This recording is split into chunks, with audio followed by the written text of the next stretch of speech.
Social media is everywhere, so much that if you don't use it, people think something is wrong with you. No Instagram, no TikTok, no constant updates. It's like you just said you don't exist. But let me ask you something. What if stepping away is actually a sign of clarity? Because here's the truth nobody talks about. Not using social media doesn't mean you're missing out. It might mean you're seeing things differently.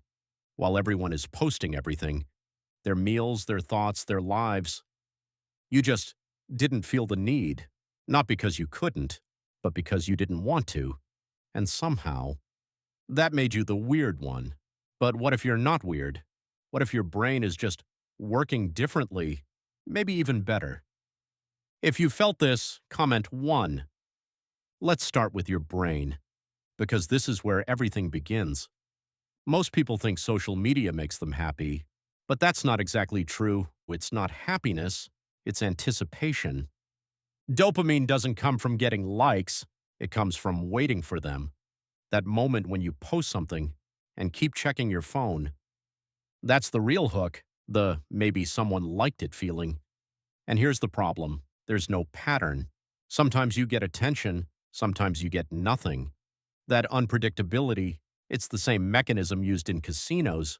You keep checking because you don't know when the reward will come. But if you don't use social media, you're not addicted to that loop.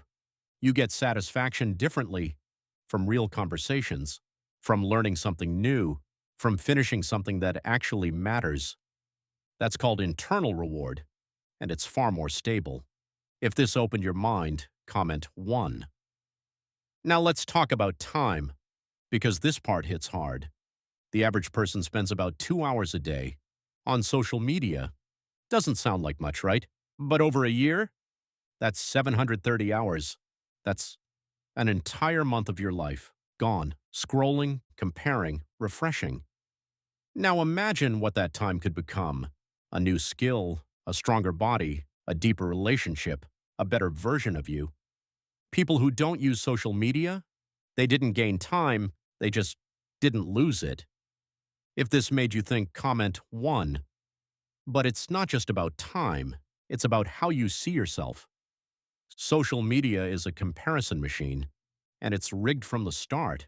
You compare your real life, your struggles, your doubts, your bad days, to someone else's highlights. Perfect photos, perfect moments, perfect angles. It's a game you can't win, because it was never designed for you to win. People who don't use social media, they stepped out of that game. Not because they were losing, but because they realized winning didn't matter. If you understand this, comment 1. Here's something even more uncomfortable. Social media isn't really social, it's performance. People don't show their real lives, they show what they want others to see. Edited, filtered, controlled. It's not connection, it's presentation. And people who don't use it, they saw that clearly. They chose fewer connections, but deeper ones. Less noise, more meaning. Because real relationships don't need an audience. If you agree, comment 1. Now let's talk about your attention, because this is where the real cost is. When you constantly scroll, your focus breaks, your mind jumps, you're never fully present. Psychologists call it partial attention, always somewhere else, never fully here. But when you're not in that loop, you experience things differently. You're actually there. In conversations, in moments, in your own life. You don't document everything, you live it. And that changes how you remember things. Because you're not performing the moment, you're experiencing it. If you feel this, comment 1. But here's the part most people don't admit. FOMO, the fear of missing out. It keeps people stuck. But what are you really missing? A post that disappears in 24 hours? A trend that dies next week? A comment nobody will remember? Most of it. Doesn't matter. It just feels like it does, because it's designed that way. To keep you scrolling, to keep you engaged, to keep you there. But when you step away, you see it clearly. It was never that important. If you've realized this, comment 1. Now let's be honest, not using social media isn't perfect. At first, You might feel disconnected. You might feel like you're missing something. That's normal because you're breaking a habit. But here's the difference. Discomfort fades, clarity stays, and over time, you don't feel disconnected. You feel free. If you're choosing that freedom, comment 1. So how do you know if your choice is healthy? Ask yourself 3 things. Did you choose this intentionally? Do you feel peaceful about it? Are you still connected to people in real life? If the answer is yes, you're not missing out. You're living differently. And maybe, more honestly.